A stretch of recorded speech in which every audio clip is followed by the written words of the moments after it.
couple of weeks ago, I stumbled across a video from Jesse Senko. Ladies and gentlemen, welcome to vlog 10. I can't believe it, double digits. And if you haven't checked out his channel yet, be sure to do so because his videos are really interesting. And I guarantee once you start watching them, you'll be hooked. I watch them from beginning to end because I never know what's going to happen. I never know what he's going to say. And he's got a really good way of capturing your attention and putting his stories across. And I feel like I've got a lot to learn from his production style as well. So I wanted to try and recreate the look of his 1969 VW intro sequence and see if I could match the colours and the type of shots that he was going for. So I went and filmed some shots of my car and cut a little sequence together, colour graded it, but I realised it was just about 15 seconds of random shots.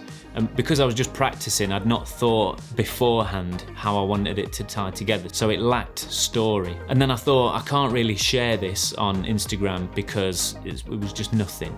And then it gave me an idea. Maybe I should share the before and after, and also the process of making a good intro sequence. So that's what I'm going to do in this video. I'm going to show you how to film something with purpose so that you've got a meaningful intro sequence instead of just a bunch of random shots. That's what I'm going to do. I'm going to show you that. Don't forget to subscribe to the channel for more gear reviews and tutorials. Hit the bell icon to get notified of new videos so you don't miss anything. And also I'm on Instagram, so if you head over there you'll see behind the scenes, announcements and bloopers as well. So go and check that out and I'll see you over there. So this was my first attempt before I had a clear plan of what I was doing. I just went outside and took some random shots, not thinking about what I wanted to achieve.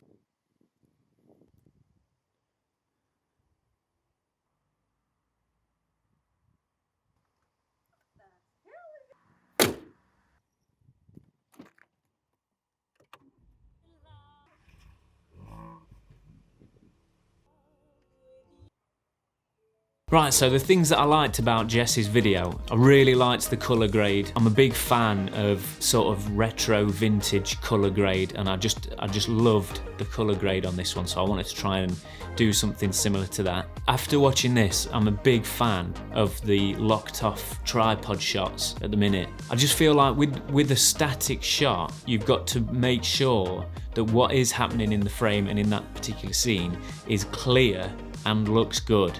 Whereas when you move the camera, it's easy to make something look interesting. When it's static shot, you've got to make sure that whatever is in that clip is spot on. I also love the classic car, obviously. There's just a look about it that just is really cool, and I've always loved that sort of thing. I really liked the reveal of the car, how he opened the garage doors at the beginning and you see the badges of the car emerge from the shadows. I just think it's really cool. I wanted to do that, but I can't fit the car in the garage because it's full of clutter.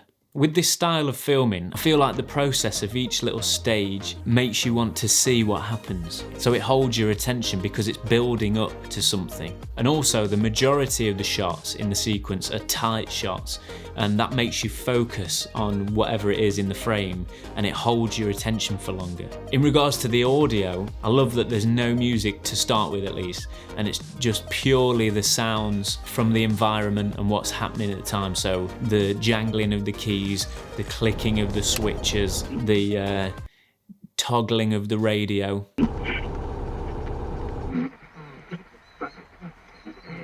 And so on. Again, with no music and just the natural sound effects, it makes you focus on each of the shots. So thinking about all of this stuff after my initial first attempt helped with creating my revised, improved version. So I thought, right, if I'm going to do this properly, I'm going to think about what story I want to tell through the visuals and plan my shots. So I thought about the story and I got my shot list planned. I just wrote a load of ideas down, and I also put which lens I was going to use next to the shot as well, so I could visualize the whole thing in my head before I started filming. And when you've got a vision to start with, it really helps with that process of filming, getting the right angles with the tripod and the camera and the lens choice. It just makes a massive difference.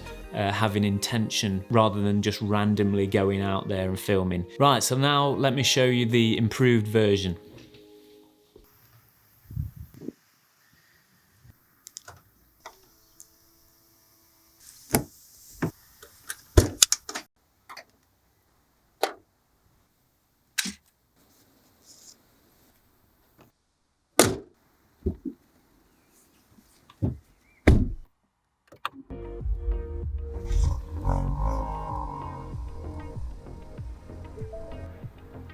So that's the new sequence. As you can see, it's a lot better than the original one because I'm actually doing something and it leads somewhere. Yeah, it was a tricky one.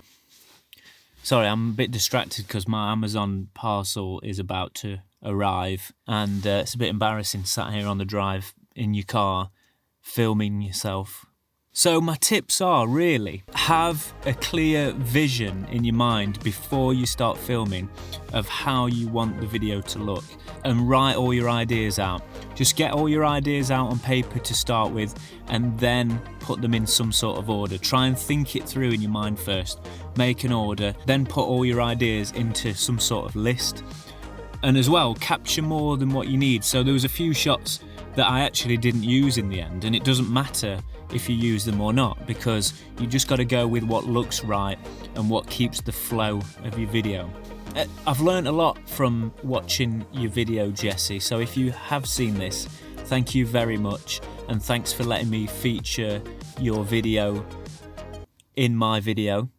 I really appreciate it. I've got a lot to learn from you. I'm going to keep practicing, basically.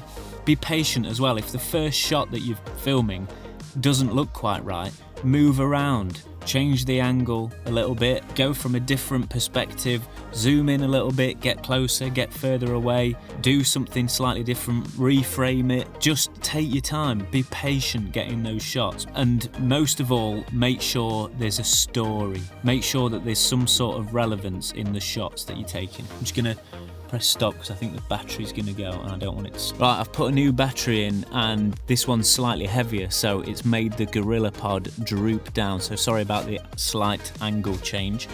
But so this was more of a update video and a progress report, really, just sharing some ideas with you and watching somebody else's style and sharing what I've learned from them, and hopefully you can learn a few tips from this as well. Give it a try yourselves.